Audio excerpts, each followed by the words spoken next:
Now we are 4 days into the Myanmar coup. After assaulting the will of the people, the military is now assaulting their fundamental rights. But what's happening in Myanmar is something neither the military nor its backers would have expected. The coup has led to chaos. It has sparked a civil disobedience movement. Myanmar is sending a message to its generals and the world. It is telling them what happens when those in power try to topple the will of the people. How is the military responding? With an about turn. 4 days and it has already gone back on its word. After promising to hold an election soon, the military now says it will take charge for 6 months after the year of emergency. Military Chief General Min Aung Hlaing was seen holding a meeting with his new ministers. It was obvious that the military seized power in order to keep it. There was no way elections were going to be held anytime soon. We told this to you on day one of the coup, but here's something that not many saw coming. Anti-coup protests and resistance in Myanmar. There was an eerie silence in the country on the day of the coup. 3 days on, sounds of dissent are echoing across the land. Myanmar's elected lawmakers defied military orders by holding a symbolic meeting at the country's parliament in Naypyidaw. At least 70 elected leaders took oath of office at a government guest house. This violates the human rights of the whole citizenry. This is not a coup. This is a treason against the government. I will have to say that this is a state treason. Many of these MPs were detained by the military on the 1st of this month. They were later released and told to go back to their districts. That order too fell on deaf ears. Look at Yangon, Myanmar's biggest city. For the second straight night, people were seen banging pots and pans, chanting "Evil be gone," honking loudly, waving mobile phone flashlights.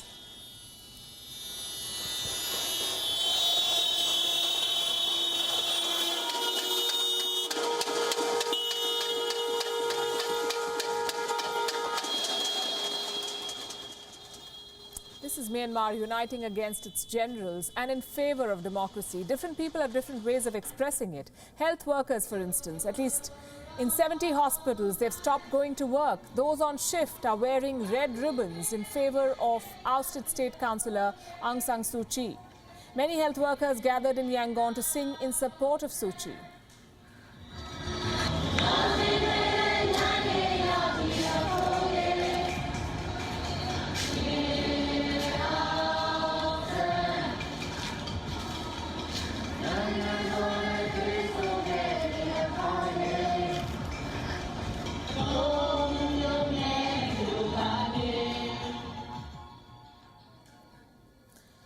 The song is called Kabar Ma Kai Bu. I hope I pronounced this right. It basically means no forgetting until the end of the world.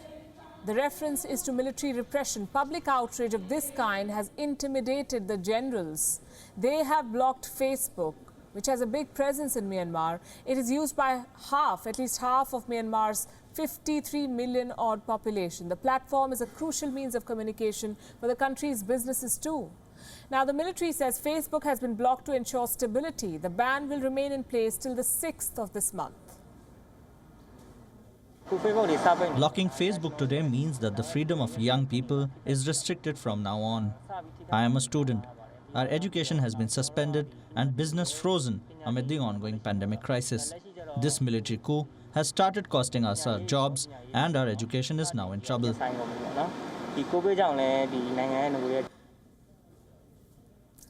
Facebook has urged authorities to restore services. Despite the ban, videos and photos of protests made their way to the platform through VPNs.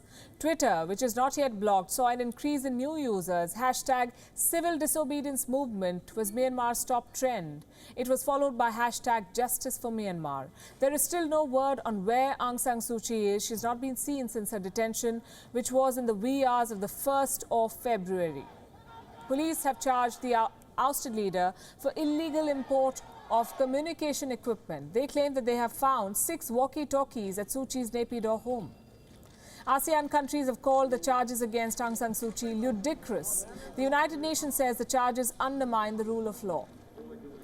Continue to call for her immediate release, for the president's immediate release, and all others who have been detained by the military in the last few days. I think the charges filed against her just compound the undermining of the rule of law in Myanmar and the democratic process. India has called for upholding the democratic process and rule of law. New Delhi said it is monitoring the situation closely. There is growing pressure on Myanmar's military, both at home and abroad. The world is calling for restoration of democracy, for the release of Suu Kyi. But there's one country that still does not have much to say on either of these points. China is a friendly neighbor of Myanmar. We hope that all parties in Myanmar will give priority to the will and interests of the people and properly handle their differences under the constitution and within the legal framework to maintain political and social stability. China likes control. It is obsessed with the idea of stability. It is famous for crushing democracy. This quote-unquote friendly neighbor has denied backing the coup in Myanmar, but China has also blocked a UNSC resolution against the Myanmar coup. Now, Myanmar's military is talking stability just like China. It has few supporters at home. Some of them rallied at Naypyidaw this morning. But compare this crowd to those protesting against the military, against the generals. Both at home and abroad, the coup seems to be a lost cause. This is a developing story. WION is now available in your country. Download the app now and get all the news on the move.